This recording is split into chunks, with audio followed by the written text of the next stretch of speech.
Babe, we have Rebirth 3. This is an actual life.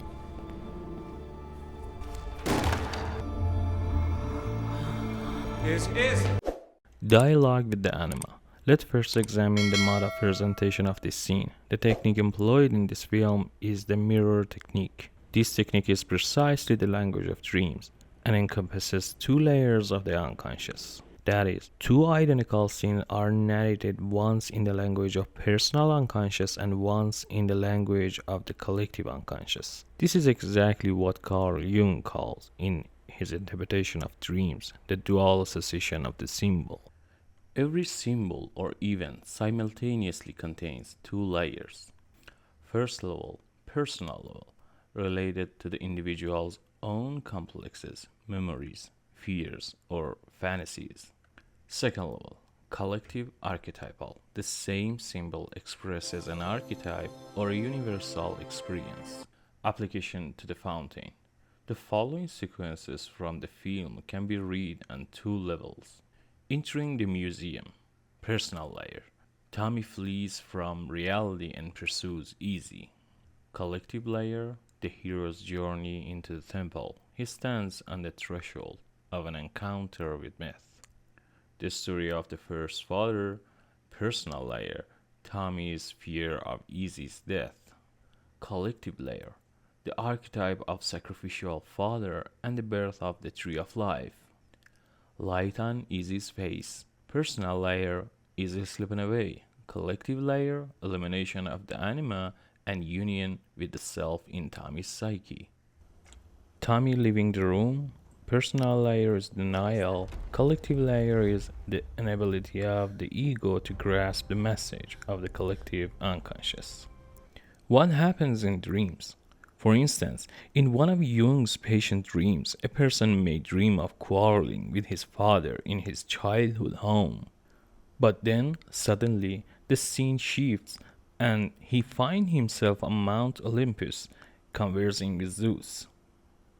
Jung explains the first quarrel is with the personal father, whereas Zeus represents the archetypal father.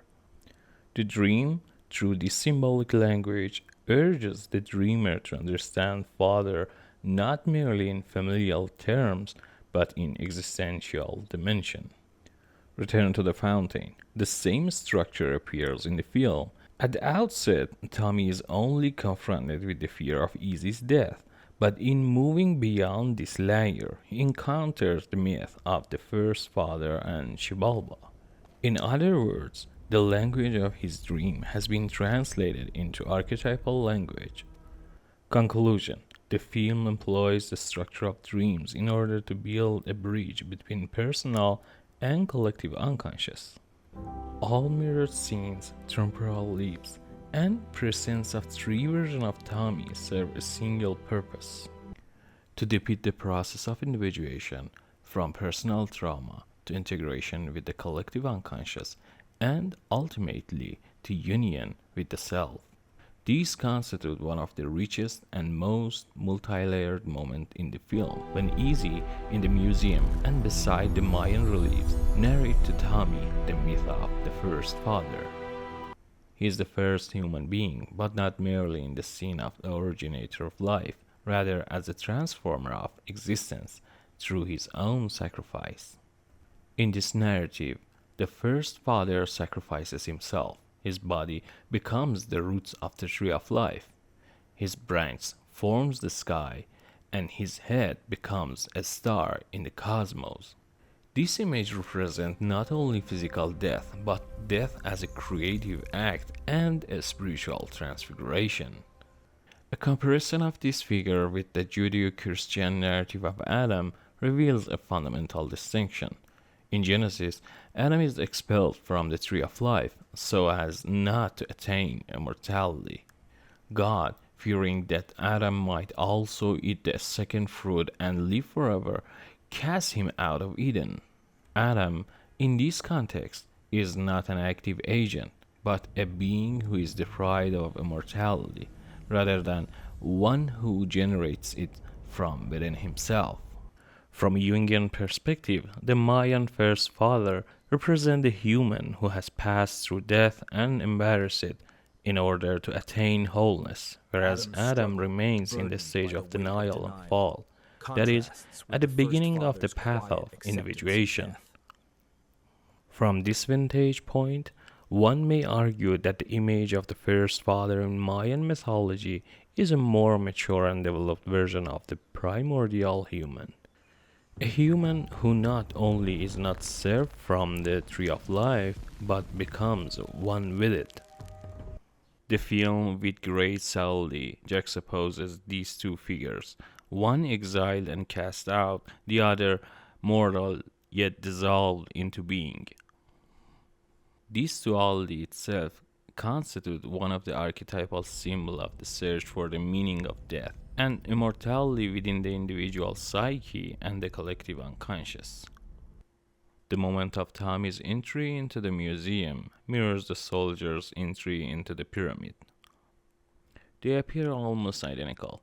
At the moment the guardian of the tree says to the soldier, "So you are the first father, forgive me for not recognizing you."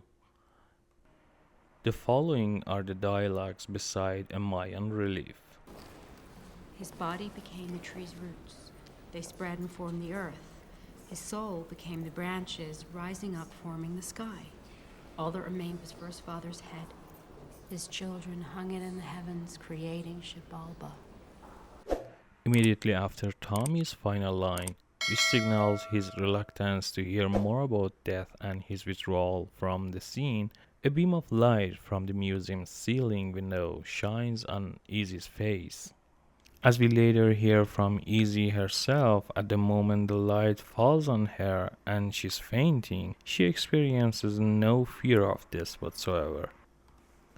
One of the conceptual and emotional climax of the story. This section of the fountain represents one of the conceptual and emotional climax of the narrative, and is constructed with great layering. It's a point of convergence between myth, love, fear of death, and psychic transformation. 1. The parallel between Tommy's entry into the museum and the soldier's entry into the pyramid. This is a narrative technique of mirroring scenes, which in advanced screenwriting is called visual echo. Essentially, the film tells us that modern Tommy and the soldier of the past are one and the same character, only in two different time and story. Moreover, both entries into sacred places, the museum or the temple, signify an entry into the unconscious, or a confrontation with the sacred and the symbolic. 2. The Mayan myth of the first father. In this sequence, Izzi recounts the Mayan creation myth.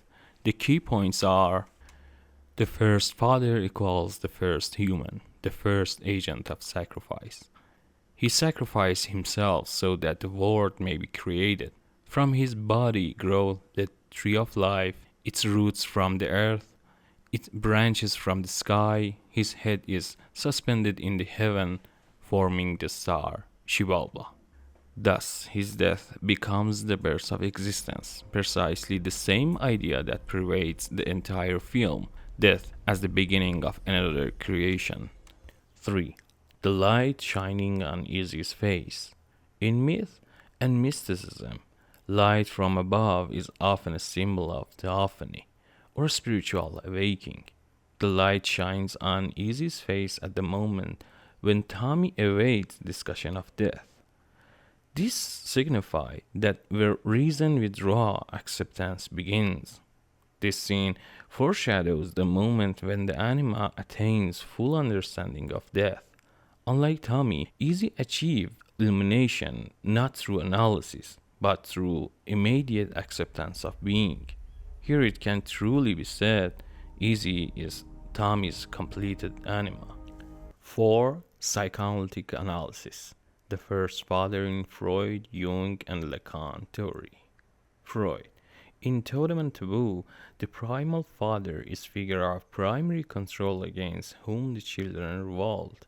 After killing him, they create his totem. By contrast, the Mayan first father is self-sacrificial. He gives himself up for creation of existence, more opposed to the archetype of repression, and closer to a maternal mystic dimension. Jung, the first father, is the archetype of the wise old man, or even the cosmic grandfather, the transmitter of wisdom. The tree of life growing from his body signifies the unity of matter and spirit. Jung regards the death of the first father in myth as a symbol of the birth of individuality. Lacan, the symbolic father, is the one who introduced the name of the law into existence, but his death or absence introduced the subject into the domain of desire. In the moment of illumination, Izzi enters a mode of being that transcends the signifiers of law and language, a pre-linguistic experience of truth. 5. The concept of Xibalba. In Mayan mythology, Xibalba is the underworld, the gateway to the realm of the dead. In the film, it appears as a star or nebula. This is significant. The realm of the dead is not below, but above. Thus, death is not descent but ascent. This constitutes a complete reconfiguration of meaning compared to the conventional tradition. Synthesis of the sequence. In this sequence, multiple symbolic elements are intricately interwoven. The first father, the symbol of sacrifice and the birth of existence through death. Tommy must sacrifice himself in order to be united with Izzi. The light on Izzi's face, the symbol of illumination. Izzi is ready, but Tommy is not. Tommy's flight, the symbol of denial of death. His psychological maturation remains incomplete.